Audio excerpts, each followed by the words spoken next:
Hey, Tourpreneurs, it's Mitch Bach, and just a quick note before we begin today's episode. Tourpreneur is currently sponsored by Google. We're thankful for their support of our community, and we are offering with them a completely free course helping you unlock the power and potential of Google's Things to Do program, which is specifically helping tour operators add their tours to Google in new ways that gives you new exposure and more direct bookings. To learn more, go to tourpreneur.com/Google. And as always, show notes, more resources, links to our newsletter, our business coaching community, and so much more are available on tourpreneur.com. Now to the episode. Today's episode is brought to you by Checkfront, the booking platform trusted by over 5,000 tour and activity operators around the world. You can start your own free 21-day trial over at checkfront.com.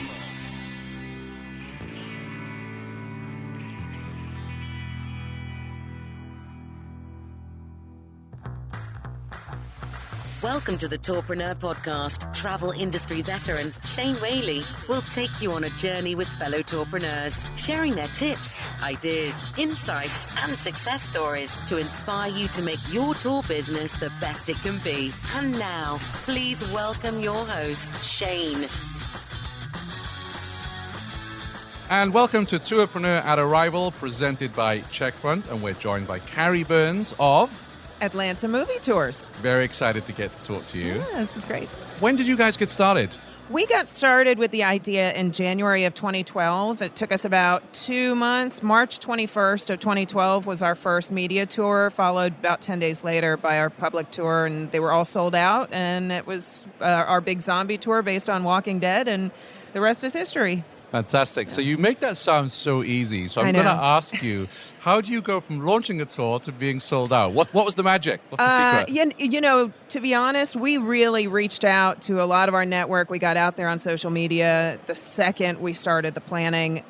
Came up with a really good brand and logo, which we tested out with our market and decided what everybody liked. It all just kind of really fell into place. So as easy as it does sound for us, we really did luck out in a lot of ways. And a lot of that may have just been in our heads, and we were just, kind of just dumping it all, and it caught on really quick. And I think the industry it was a good timing for Georgia and for Georgia film really taking off at that point. So people were anxious. Walking Dead was huge at that time. Yeah.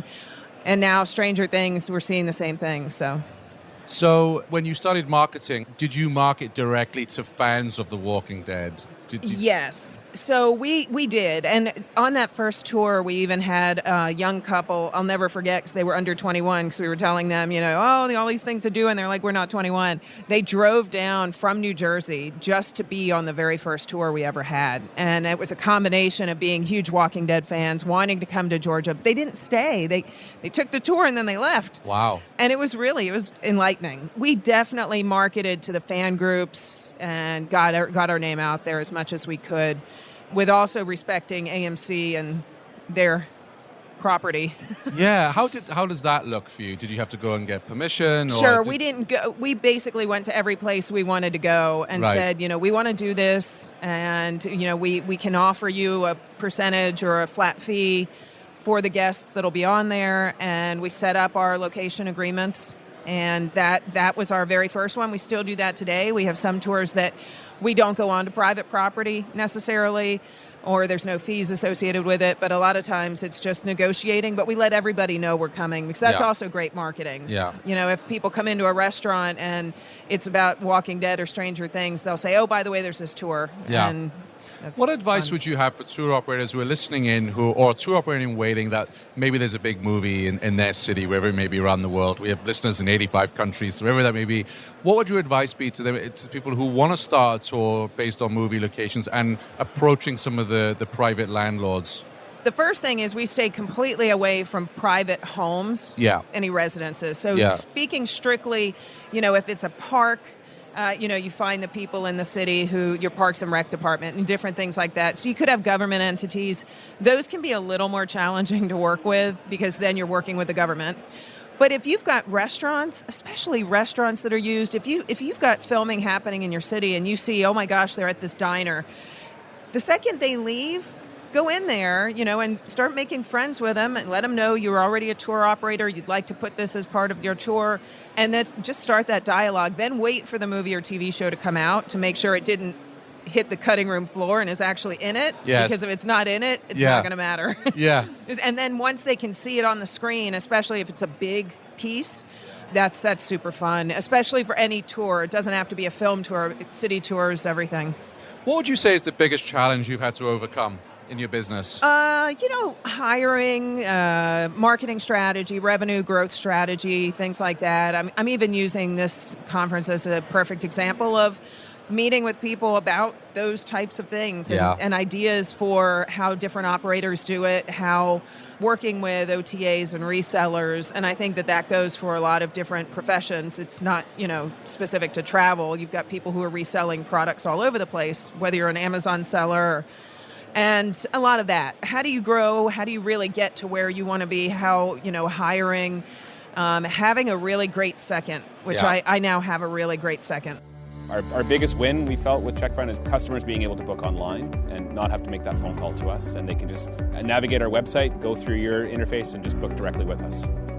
Once we get into it and once they see all the system can do, it's quite funny because you kind of see a world open behind that before them, and they're like, oh my God, and I can send emails and I can manage how many people come and I can check them in.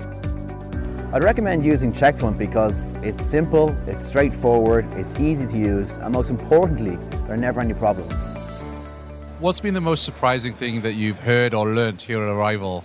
Oh, I've had so much fun. No, I think probably some of the information on working with OTAs, not TripAdvisor specifically, but just some of the advice for how to partner with them and to look at them a little differently maybe than some of us look at them. How do you mean exactly? As a true partner, looking at them as a partner instead of just you're selling something and I'm losing this money. Yeah. So it's, there really is a big benefit. And we've been working on providing more content for them because we do blog posts and things like that, providing content that then feeds them content and us more sales. So in terms of your distribution mix right now, how does that look for you? We're still predominantly direct sales. Nice. And then TripAdvisor is our next. And I think we're number one in tours in Atlanta, and we hold on to that, even though we're very good friends with the others. Categories split us all up in weird ways. And then all the others. And I'm also using Arrival as a great time to meet with some of those other OTAs Absolutely. And everybody and decide who's great partners. Airbnb Experiences, Tickets, all of these folks who are kind of on our list to sign up with, and strategies for making it easier to onboard them. And which booking platform are you currently using? Fair Harbor. We were a Resgo baby in the beginning, very beginning, 2012. Zerv then approved, with air quotes, us to be with them. And we switched off of Zerv prior to their going away and went to Peak. We had narrowed down between Peak and Fair Harbor. And we were with Peak for a number of years and then went to Fair Harbor. What made you switch from Peak to Fair Harbor?